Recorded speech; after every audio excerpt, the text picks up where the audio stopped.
Assalamualaikum warahmatullahi wabarakatuh. Selamat datang di channel Fikih Alia. Pada video kali ini kita akan membahas tentang kaidah mujmal. Sebelumnya, silakan teman-teman klik tombol subscribe di bawah untuk mendukung kami dalam memberikan tayangan yang lebih baik. Menurut bahasa, mujmal berarti global atau tidak terinci. Sedangkan menurut istilah,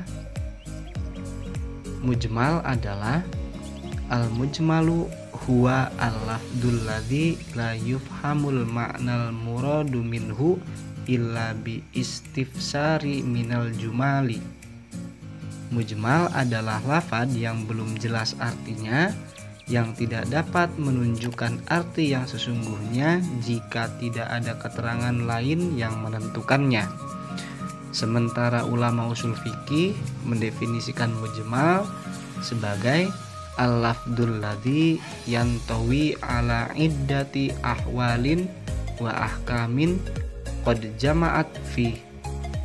Lafad yang maknanya mengandung beberapa keadaan dan beberapa hukum. Lafad mujmal ini adalah lafad yang samar. Dari segi sigot sendiri tidak menunjukkan arti yang dimaksud.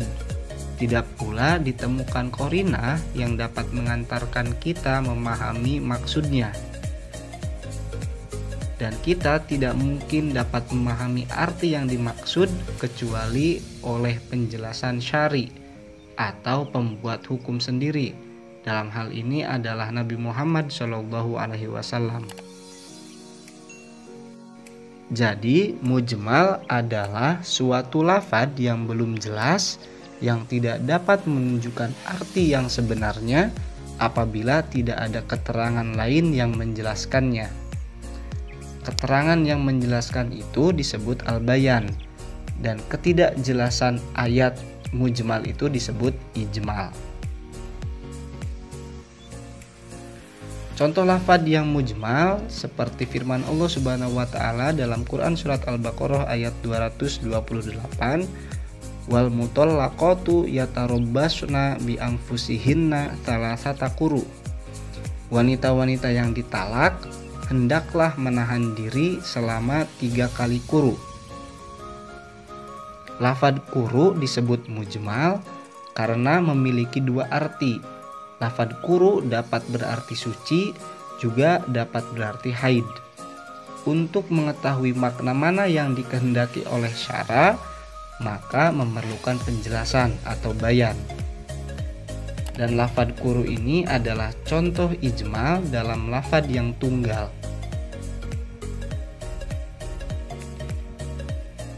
Contoh lain seperti dalam Quran surat Al-Baqarah ayat 237.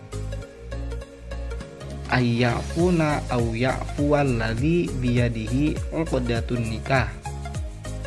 Memaafkan atau dimaafkan oleh orang yang memegang ikatan nikah.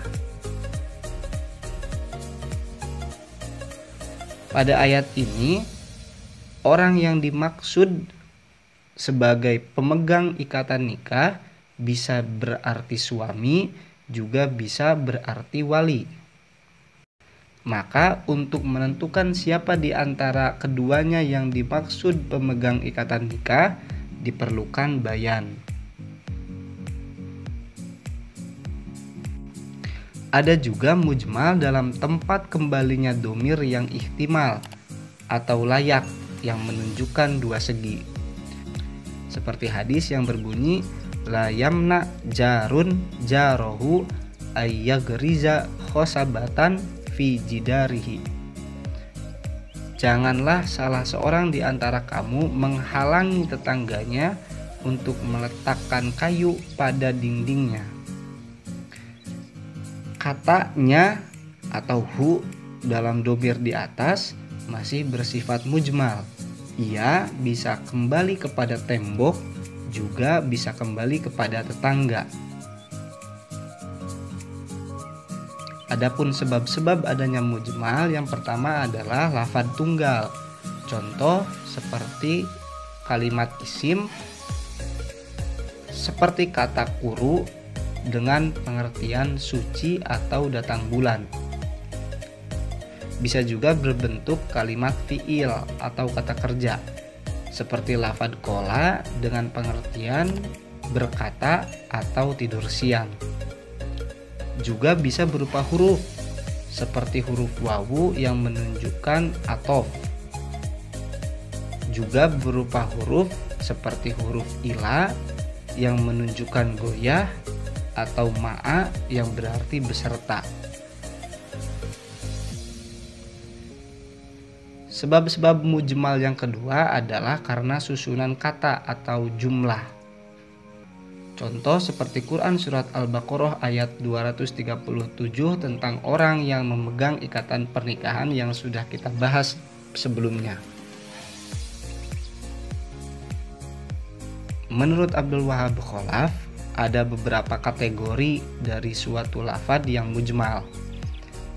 Kategori-kategori itu adalah termasuk lafadz mujmal adalah lafadz-lafadz yang pengertian bahasanya dipindahkan oleh syari dari pengertian aslinya kepada pengertian khusus menurut istilah syara, seperti lafadz sholat, zakat, haji, riba, dan lain-lain. Kita tahu secara bahasa sholat artinya doa, tapi dalam pengertian syara, sholat adalah sebuah pekerjaan yang diawali oleh takbiratul ihram dan diakhiri dengan salam.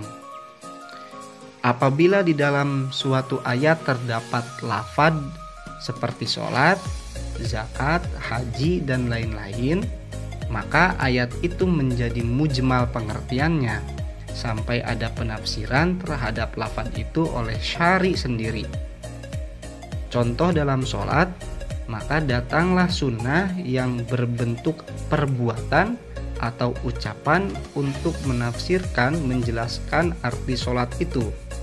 Maka Nabi berkata, "Shollu kama ra'aitumuni usolli." Sholatlah kamu sebagaimana kamu melihat aku sedang sholat. Juga termasuk mujmal adalah lafadz asing yang ditafsiri oleh ayat itu sendiri. Contoh seperti lafadz Al-Qari'ah. Dalam Quran surat Al-Qari'ah ayat 1-4.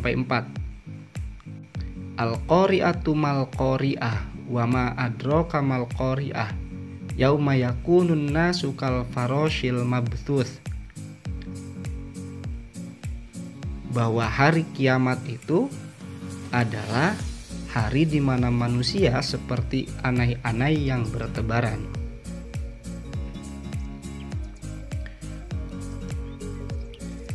Adapun hukum lafadz mujmal, apabila terdapat mujmal baik dalam Al-Quran maupun hadis, kita tidak dapat menggunakannya sebelum datangnya penjelasan.